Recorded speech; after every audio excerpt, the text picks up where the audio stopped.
Hello and welcome to the Shurley English Two-Minute Tip. Today's focus is on conjunctions. Conjunctions are one of the 8 parts of speech.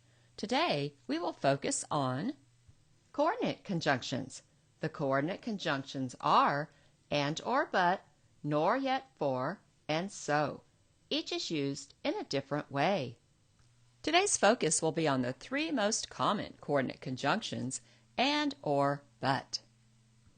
Our conjunction sound-off jingle is a wonderful tool for you to use as you learn about conjunctions. You can find it with all our jingles on our YouTube channel. A coordinate conjunction joins ideas that have the same level of importance. For example, this means that coordinate conjunctions can join 2 subjects, such as boys and girls, 2 verbs like study and learn, 2 adverbs like yesterday and today, or 2 sentences like it rains and grass grows. Whatever the coordinate conjunction is joining together, as long as both sides have the same level of importance, it will work. Now let's take a closer look at and, or, and but.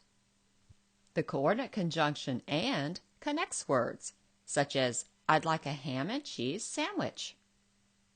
The coordinate conjunction or gives another choice, such as do you like smooth or crunchy peanut butter? And the coordinate conjunction but shows a contrast between words, such as that diamond is beautiful but expensive. Whether you need to connect words, give another choice, or show a contrast between words.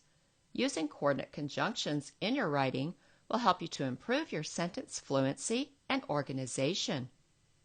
Thank you for being with me to discuss coordinate conjunctions. For more 2-minute tips, please visit us on YouTube and on our website at www.shurley.com.